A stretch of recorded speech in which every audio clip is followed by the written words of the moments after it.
ചെകുത്താൻ മിസൈൽ പുറത്തിറക്കി ഇറാൻ.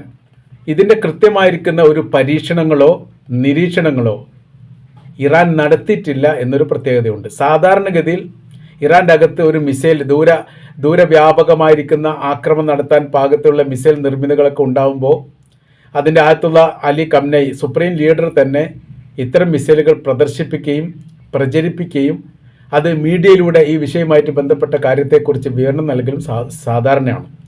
എന്നാൽ ഇപ്പോൾ ഒളിഞ്ഞിരിക്കുന്ന ഒരു ചെകുത്താൻ മിസൈലിൻ്റെ നിർമ്മിതികൾ പൂർത്തിയായിട്ടുണ്ട് എന്നും ഇത് ഇസ്രായേലിൽ പരീക്ഷിച്ച് വിജയിച്ചതാണ് എന്ന റിപ്പോർട്ട് ഇപ്പോൾ പുറത്തു വരുന്നു. 2500 കിലോമീറ്റർ ദൂരപരിധിയുള്ള വാർ ഹെഡ് വഹിക്കാൻ പാകത്തിലുള്ള വലിയ സ്ഫോടന ശേഷിയുള്ളതാണ് ഈ മിസൈൽ എന്നാണ് പറയുന്നത്. ഇസ്രായേൽ പരീക്ഷ വിജയിച്ചു എന്ന് പറഞ്ഞാൽ ഇസ്രായേൽ ഉണ്ടായിരുന്ന 25 നില കെട്ടിടം ബിൽഡിങ് ഒരു സമയത്ത് തകർക്കാൻ വേണ്ടിയിട്ട് ഇതിന് സാധിച്ചു എന്നുള്ള. അത് ഏത് ഭാഗത്താണ് എങ്ങനെയാണ് എന്നതിനെക്കുറിച്ചുള്ള വിവരങ്ങളൊന്നുമില്ല. അതോടുകൂടി പരീക്ഷണം വിജയിച്ചു. പരീക്ഷണം നടത്തിയത് ഇസ്രായേലാണ് എന്ന് പറയുന്ന യുദ്ധവുമായിട്ട് ബന്ധപ്പെട്ട് ഫത്ത 110 ഖലീജ് ഫാർസ് ക്രൂയിസ് മിസൈൽ ഡ്രോണുകൾ ഇതിൻ്റെ എല്ലാം വ്യത്യസ്തമായിരിക്കുന്ന സംവിധാനങ്ങൾ ഉൾക്കൊള്ളിച്ചുകൊണ്ട് പുതിയൊരു തല സംവിധാന പരീക്ഷണങ്ങൾ നടത്തി അതിൽ വിജയിച്ചു എന്നാണ് പറയുന്നത്.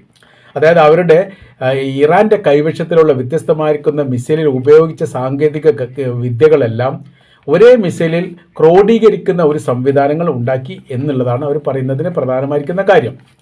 ഇപ്പോൾ 2 പ്രധാന യുദ്ധക്കപ്പലുകളാണ് ഇറാന് വേണ്ടിയിട്ട് തയ്യാറായി എന്ന തരത്തിൽ അമേരിക്ക പറയുന്നത്. അമേരിക്കയിൽ ഇപ്പോൾ പുതിയൊരു രാഷ്ട്രീയ സംവിധാന കാര്യങ്ങൾ കൊണ്ട് സുപ്രീം കോടതി അമേരിക്കൻ പ്രസിഡന്റ് ഡൊണാൾഡ് ട്രംപിന് എതിരായി വിധി പറഞ്ഞതോട് കൂടിയിട്ട് അവിടെ ട്രംപിനെതിരെ തന്നെ വലിയ രീതിയിൽ വൈകാരികമായിരിക്കുന്ന ഇടപെടലുകളൊക്കെ അവരുടെ പാർലമെൻറ്റ് മേഖലയിലും രാജ്യത്തെ ലോകത്തുള്ള പൗരന്മാരും നടത്തുന്നുണ്ട്. കാരണം ചെയ്യുന്ന മുഴുവൻ മണ്ടത്തരം വിഡിത്തവുമാണ്. രാജ്യത്തിന് ഗുണമുണ്ടാകുന്ന ഒരു പ്രവൃത്തി ചെയ്യുന്നില്ല. വെനസ്വേല പ്രസിഡന്റിനെ തട്ടിക്കൊണ്ടുപോകുന്നു. അതുകൊണ്ട് ഈ അമേരിക്കക്ക് എന്ത് ഗുണം എന്ന ചോദ്യം അവിടെ ഉണ്ട്.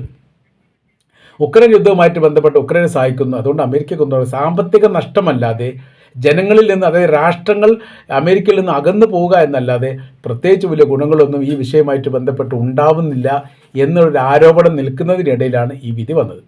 അബ്രഹാം ലിങ്കൺ CVN 72 പേർഷ്യൻ കടലിൽ ഇപ്പോൾ യുദ്ധത്തിന് തയ്യാറായി നിൽക്കുന്നു. USS Gerald R. Ford CVN 78 Mediterranean കടലിൽ തയ്യാറായി നിൽക്കുന്നു. ഇപ്പോൾ ഈ 2 കപ്പലിനെ സംബന്ധിച്ചിടത്തോളം ലോകത്തിലെ ഏറ്റവും വലിയ യുദ്ധക്കപ്പലുകളാണ്. ഒരു കപ്പലിൽ 75 യുദ്ധവിമാനവും ഒരു കപ്പലിൽ 60 യുദ്ധവിമാനം ഒരേ സമയത്ത് തന്നെ നങ്കൂരമിടാനും ആക്രമിക്കാനും സാധിക്കുന്ന തരത്തിൽ, ഇവിടെ ലാൻഡ് ചെയ്യാനും ആക്രമിക്കാനും സാധിക്കുന്ന തരത്തിലാണ് ഇതിൻ്റെ നിർമ്മാണ പ്രവർത്തികളൊക്കെ ഉള്ളത്. ഇപ്പോൾ ഇറാൻ ലക്ഷ്യം വെക്കുന്നത് അബ്രഹാം ലിങ്കൺ എന്ന് പറയുന്ന കപ്പലിനെ ആക്രമിക്കുന്നതുമായിട്ട് ബന്ധപ്പെട്ടാണ്. അവിടെയാണ് ഇപ്പോൾ ഈ ചെകുത്താൻ മിസൈലുമായിട്ട് ബന്ധപ്പെട്ട കാര്യങ്ങളൊക്കെ പുറത്തു വന്നത്. 90,000 ടണ്ണ് ഭാരമാണ് അബ്രഹാം ലിങ്കൻ്റെ കപ്പലിനുള്ളത്. അപ്പോൾ അതിനോടനുബന്ധിച്ച് മറ്റുള്ള എല്ലാ സാമഗ്രികളും സംവിധാനങ്ങളും റഡാർ സിസ്റ്റങ്ങളുണ്ട്. എന്ന് വെച്ചാൽ ഏകദേശം ഒരു 100 കിലോമീറ്റർ ചുറ്റളവിൽ ഈ കപ്പലിന് നേരെ ഏതെങ്കിലും തരത്തിലുള്ള ആക്രമണം ഉണ്ടാവുകയാണെങ്കിൽ മനസ്സിലാക്കാൻ പറ്റുന്ന രീതിയിലുള്ള സംവിധാനം റഡാർ സിസ്റ്റത്തിൻ്റെ നൂതന സംവിധാനം ഉപയോഗിച്ചുകൊണ്ട് അത് കണ്ടെത്താൻ വേണ്ടി സാധിക്കും. അപ്പോൾ ഇപ്പോൾ നിരീക്ഷണ പരീക്ഷണങ്ങളൊക്കെ നടക്കുന്നുണ്ട്. ഇറാൻ്റെ തന്നെ ഡ്രോണിനെ വെടിവെച്ചിട്ടു എന്നതുമായിട്ട് ബന്ധപ്പെട്ട ഒരു വിവാദ വിഷയങ്ങളൊക്കെ ഉണ്ടായിരുന്നു. അപ്പോൾ ഡ്രോൺ എന്തിനാണ് ഈ മേഖലയുടെ കേന്ദ്രീകരിച്ചുകൊണ്ട് പോകുന്നത്? അവരുടെ പ്രവൃത്തികൾ മനസ്സിലാക്കാൻ വേണ്ടിയിട്ടും അവരുടെ നീക്കുപോക്കുകൾ ശ്രദ്ധിക്കാൻ വേണ്ടി, രഹസ്യം ചോർത്താൻ വേണ്ടിയിട്ടാണ് എന്ന് ചുരുക്കം. ഇത് പുറപ്പെട്ട സമയത്ത് തന്നെ ഞങ്ങൾക്ക് മനസ്സിലായിട്ടുണ്ടെന്നൊക്കെ അമേരിക്ക പറയുന്നു. അവരുടെ കപ്പലിനോട് ചേർന്ന് എത്തിയ സമയത്താണ് യഥാർത്ഥ അവർ റഡാറിൽ ഇത് വ്യക്തമായത് എന്നുള്ളതാണ് ഒരു റിപ്പോർട്ടിൽ കാണാൻ വേണ്ടി സാധിക്കുന്നത്. ആ സമയത്ത് വെടിവെച്ചു വന്നാൽ അതിൻ്റെ കാര്യം എന്ന് വെച്ചാൽ അതിൽ ആളുണ്ടാവുന്ന ഡ്രോണുകളല്ല രഹസ്യമായിരിക്കും നിരീക്ഷണം നടത്തുന്ന ഡ്രോണാണ് എന്നതിനാൽ തന്നെ അതിൻ്റെ അകത്ത് ആളുകളൊന്നും ഉണ്ടാവില്ല, പിന്നെ തകർക്കുക എന്നുള്ളത് മാത്രമേ ഉള്ളൂ. ഒരു ഡ്രോൺ കാണാതായിട്ടുണ്ട് എന്ന് 8 ഡ്രോണിൽ ഒരു ഡ്രോൺ കാണാതായിട്ടുണ്ട് എന്നുള്ളത് ഇറാൻ പറയുകയും ചെയ്തു.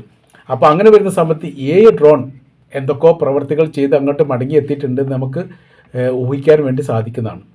വാർ ഹെഡ്, ദൂരം, വേഗത, കൃത്യത എന്നിവ അളന്നു മുറിച്ചുകൊണ്ട് ആക്രമിക്കാൻ പാകത്തിലാണ് ഈ പറയപ്പെട്ട ഷെയ്ത്താൻ മിസൈൽ ഉള്ളത് എന്നുള്ളതാണ്. ഖൊറം ഷെഹർ എന്ന് പറയുന്ന ഈ മിസൈലുകളെ പരിഷ്കരിച്ചു കൊണ്ടാണ് ഇത് നിർമ്മിക്കപ്പെട്ടത് എന്നും പറയുന്നു.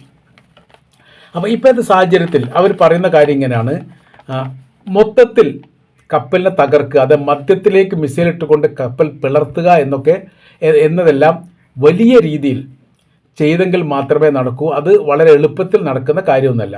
അപ്പോൾ സാധാരണഗതിയിൽ എന്താ ചെയ്യുക പറയുന്നത്, ഹൂത്തികൾ ചെയ്ത അതേ പ്രവൃത്തി, ഹൂത്തികൾ കപ്പൽ തകർക്കാൻ വേണ്ടിയിട്ട് അവർ ചെയ്യുന്ന കാര്യം എന്ന് പറഞ്ഞാൽ ഒരു ഭാഗം ചേർന്നുകൊണ്ട് കപ്പലിനെ ചരിക്കുക എന്നുള്ളൊരു പരിപാടിയുണ്ട്. ഒരേ ഭാഗം ഓരം ചേർന്നുകൊണ്ട് ആക്രമിക്കുക. നിരന്തരം ആക്രമിക്കുന്ന സമയത്ത് എന്താവും, ഒരു ഭാഗം എങ്ങനെ ചരിഞ്ഞു കിട്ടിയാൽ പിന്നീട് ആ കപ്പൽ മറ്റുള്ള ഒരു ഉപയോഗത്തിന് അത് ഉപയോഗിക്കാൻ വേണ്ടി സാധിക്കില്ല. ഈ വിമാനങ്ങൾ അപ്പാടെ തന്നെ ഒന്നുക്ക് മേലെ ഒന്ന് കയറി ഇരുന്നു കൊണ്ട് കടലിലേക്ക് വീഴുന്ന ഒരു സ്ഥിതികളുണ്ടാവും. അപ്പോൾ ചരിഞ്ഞു കിട്ടുന്ന ഒരു സ്ഥിതിക്ക് ഈ മിസൈൽ വലിയ രീതിയിൽ ഗുണം ചെയ്യും. അതിൻ്റെ മധ്യഭാഗത്ത് ആക്രമിക്കുന്നതിന് പകരം മൂല കേന്ദ്രീകരിച്ചുകൊണ്ടുള്ള ആക്രമണം നടത്തിക്കൊണ്ടാണ് ഇത്തരം പ്രവർത്തികൾ അത് ചെയ്യാറുള്ളത് എന്നുള്ളത് അമേരിക്കയെ സംബന്ധിച്ചിടത്തോളം ഇപ്പോഴത്തെ നിലവിലെ സാഹചര്യത്തിൽ അത്യന്തം ഗൗരവകരമായിരിക്കുന്ന ഒരു വിഷയമായിട്ട് ഇതിനെ കണക്കാക്കുന്നു. അവരിപ്പോൾ ഇറാൻ ആക്രമിക്കാത്തത് ചർച്ചാ സംബന്ധമായിരിക്കുന്ന കാര്യത്തെക്കുറിച്ച് ഞങ്ങൾ വീണ്ടും ആലോചിക്കുന്നു. സമാധാനപരമായിരിക്കുന്ന ഈ വിഷയപരിഹാരമാണ് തങ്ങളുടെ ഉദ്ദേശ ലക്ഷ്യം.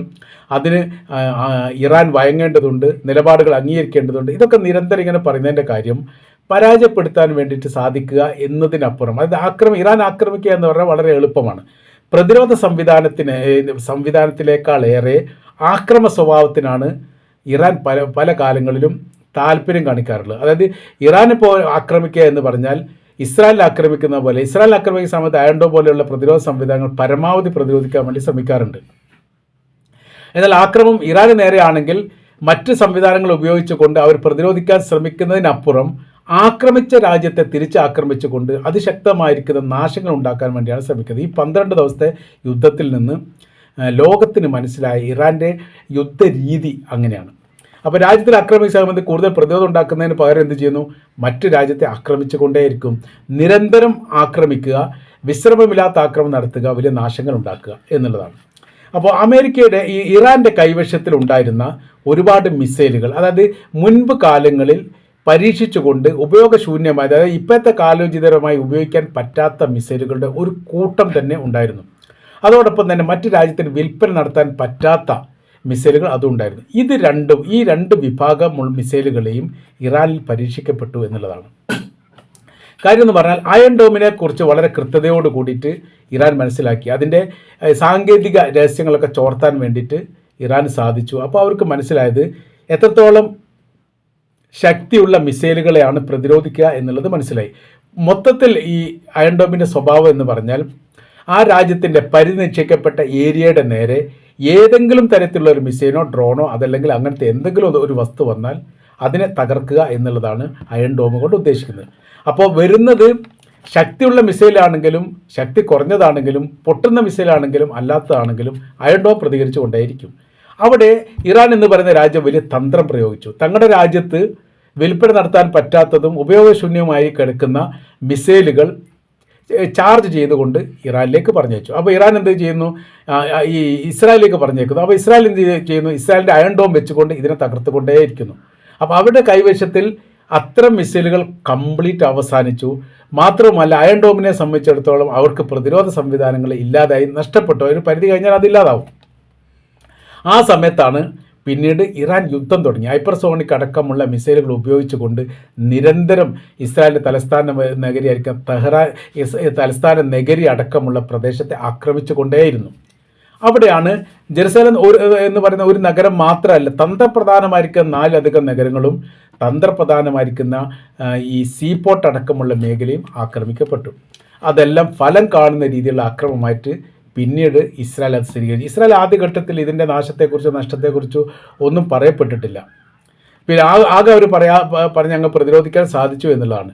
പിന്നെ റഷ്യയുടെ സാറ്റലൈറ്റ് ചിത്രങ്ങളാണ് ഇസ്രായേലിൻ്റെ അകത്ത് ഇറാൻ ഉണ്ടാക്കിയിരിക്കുന്ന നാശത്തിൻ്റെ ചിത്രങ്ങൾ ലോകത്തെ കാണിക്കുന്നത്. അത് പ്രതീക്ഷ പോലെയൊന്നുമല്ല, അതിഭയാനകരമായിരിക്കുന്ന ഒരു അവസ്ഥ ഉണ്ടാക്കി. ഗസ പ്രദേശത്ത് ഇസ്രായേൽ നടത്തുന്നതിന് തുല്യമായിരിക്കുന്ന രീതിയിലുള്ള ആക്രമണമാണ് ഇറാനിൽ നിന്ന് ഇസ്രായേലിന് നേരെ ഉണ്ടായത്. അഥവാ 2 പ്രദേശവും മറ്റുള്ള ഒരാൾക്ക് തിരിച്ചറിയാൻ പറ്റാത്ത വിധം നാശങ്ങൾ ഉണ്ടാക്കിയിട്ടുണ്ട് എന്ന് സ്ഥിരീകരിക്കപ്പെട്ടത് ഈ റഷ്യയുടെ സാറ്റലൈറ്റ് ചിത്രം പുറത്തു വന്നു. ഖത്തറിന് നേരെ ആക്രമണം നടന്ന സമയത്തും ഇതിന് സമാനമായ രീതിയിലാണ് അമേരിക്ക പ്രതികരിച്ചത്. സിമ്പിളായ രീതിയിലാണ് അവർ പറഞ്ഞത്. ഈ തങ്ങളുടെ മേഖല കേന്ദ്രീകരിച്ചുകൊണ്ട് ഈ ആക്രമണം നടത്തിയിരുന്നു, ഇറാനാണ് ആക്രമണം നടത്തിയത്, തങ്ങൾക്കത് പ്രതിരോധിക്കാൻ വേണ്ടി സാധിച്ചത് സിമ്പിളായ രീതിയിൽ പറഞ്ഞു. എന്നാൽ 2-3 ദിവസം കഴിഞ്ഞതിന് ശേഷം അവിടെയും സാറ്റലൈറ്റ് ചിത്രങ്ങൾ പുറത്തു വന്ന സമയത്താണ് അതിന് തൊട്ട് മുമ്പുണ്ടായിരുന്ന 2 ബിൽഡിങ് പോലും കാണുന്നില്ല എന്ന തരത്തിലുള്ള റിപ്പോർട്ട് പുറത്തു വന്നത്. അപ്പോൾ ശക്തമാണ് ഇറാൻ്റെ കൈവശത്തിലുള്ള മിസൈലിൻ്റെ പ്രഹരശേഷി എന്നുള്ളത് അടയാളപ്പെടുത്തിയതാണ് ഈ സംഭവങ്ങളൊക്കെ. അതുകൊണ്ടാണ് ആവർത്തിച്ചുകൊണ്ട് ഇറാൻ പറയുന്നത് നിങ്ങൾ വരും യുദ്ധത്തിൽ ഞങ്ങൾ തയ്യാറാണ് എന്ന് പറയുന്ന സമയത്താണ് അമേരിക്കയ്ക്ക് വല്ലാത്ത രീതിയിൽ ഭയം തോന്നുന്നത്. അങ്ങനെ പോയി കഴിഞ്ഞിട്ടാണെങ്കിൽ എന്താവും അവരുടെ പ്രതികരണം എന്ന് ഇപ്പോഴും മനസ്സിലായിട്ടില്ല. മാത്രമല്ല ഇറാൻ എന്ന് പറയുന്ന രാജ്യത്തെ അവിടെ നിലനിർത്തുക എന്നുള്ളത് റഷ്യയുടെയും ചൈനയുടെയും നിർബന്ധമായിരിക്കുന്ന കടമയാണ്. അവരുടെ രാഷ്ട്രീയത്തെയും അവരുടെ രാജ്യ സാമ്പത്തിക മേഖലയും സാരമായിട്ട് ബാധിക്കും ഇറാൻ്റെ സൈനികപരമായിരിക്കുന്ന ബലക്ഷയമുണ്ടായാൽ. അത് അവർ കൃത്യമായ രീതിയിൽ മനസ്സിലാക്കുന്നു. അതുകൊണ്ട് ഈ യുദ്ധം ഇറാനും അമേരിക്കയും തമ്മിലുള്ള യുദ്ധമായിട്ട് മാറുന്നതിനപ്പുറം ചൈനയും റഷ്യയും ഇറാനും സംയുക്തമായ രീതിയിൽ ചേർന്നുകൊണ്ടൊരു യുദ്ധമായിട്ട് മാറാനുള്ള സാധ്യത വളരെ കൂടുതലാണ്. ഇതെല്ലാം കണ്ടറിഞ്ഞുകൊണ്ടാണ് ബ്രിട്ടൻ തങ്ങളുടെ ആയുധവുമായിട്ട് ബന്ധപ്പെട്ട അമേരിക്കയുടെ ബേസുകളോ തങ്ങളുടെ എയർപോർട്ടുകളോ ഒരിക്കലും അമേരിക്കയ്ക്ക് വിട്ടു നൽകുകയില്ല എന്ന് തുറന്നു പറയാനുള്ള പ്രധാനമായിരിക്കുന്ന കാരണം വരാൻ പോകുന്ന ഭാവിയിൽ എന്തായി തീരും എന്ന് കൃത്യമായ രീതിയിൽ പറയാൻ വേണ്ടി സാധിക്കുന്നില്ല എന്നതിനാലാണ് ഈ കാര്യം പറഞ്ഞത് എന്നുകൂടി നമ്മൾക്ക് ഈ വിഷയമായിട്ട് ബന്ധപ്പെട്ട് മനസ്സിലാക്കാൻ വേണ്ടിയിട്ട് സാധിക്കുന്നതാണ്.